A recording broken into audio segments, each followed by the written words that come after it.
Fit DIY recipe. This week we feature the perfect dinner option that's simple and quick to throw together and will leave everyone pleased. We are making a fish in papillote. And don't let the term intimidate you. In papillote simply means enveloped in paper. It's a French method of cooking that lets you steam the contents of whatever is in the paper. We're using parchment paper today. And it leaves whatever your ingredients are very tender and flavorful. It infuses the fish, in this case, with lots of flavor. So let's get started. We have a cutting of parchment paper and we're going to layer ingredients, top it with fish, drizzle with olive oil, and then bake it. It's gonna be delicious. We'll start with our zucchini, and that's gonna go down first. Now this is a Mediterranean inspired recipe, and it's got sun-dried tomatoes, capers, garlic, artichoke hearts, olives, very Mediterranean in flavor. And Mediterranean is perfect for our health. This type of eating has been shown to reduce your risk of diabetes. It improves your heart health, and it's just really flavorful. So we tend to cook this way in our house. It's very plant-based and also focuses a lot on fish and healthy fats. So we're gonna go on with our fish.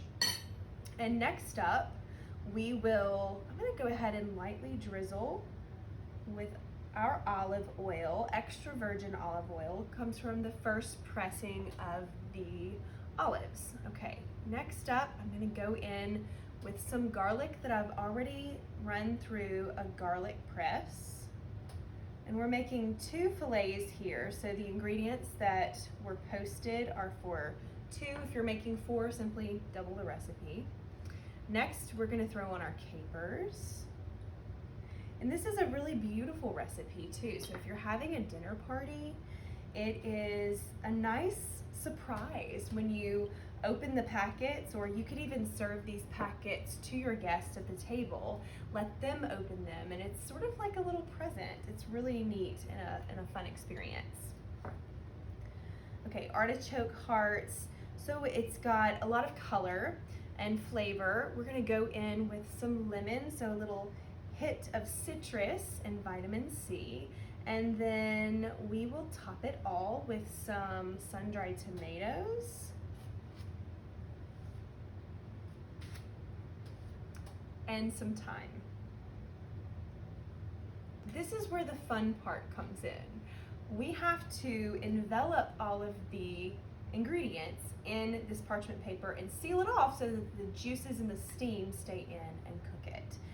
How we do that is we will wrap, very much like you're wrapping a Christmas present. Go ahead and wrap each side over the fish, and then you're going to tightly seal each end by crimping up the paper. It helps if you have a kitchen hand, an extra set of hands, but it can be done on your own. So you want to go in and up one side, nice and tightly, and keep that seam on top tight as well, because that steam is what cooks the fish. And our oven is preheated to 350 degrees. This is a thinner piece of fish, but if you had a thicker cut piece of fish, you would want to probably go about 15 minutes. We're going to cook ours for 10 minutes, and then it should be good to go. Okay, so you can see all wrapped up nicely in a package. And this is going to go in the oven with our other fillet. We'll meet you on the flip side and see how it turns out. Our Mediterranean fish in papillote is done, and it looks and smells delicious. I cannot wait to enjoy this for dinner tonight. This recipe, along with over 100 others, are in our Eat Fit cookbook, which you can find at eatfitcookbook.com. So tag us in your creations when you're making this in your own kitchen, whether it's with salmon, tilapia like we have here, whatever fish you make this with. You can also mix up the vegetables. We want to see it. Hashtag us at EatFitDIY. And stay tuned because later in the week we're going to announce a recipe challenge for our cookbook and you could be the lucky winner. Bon appetit!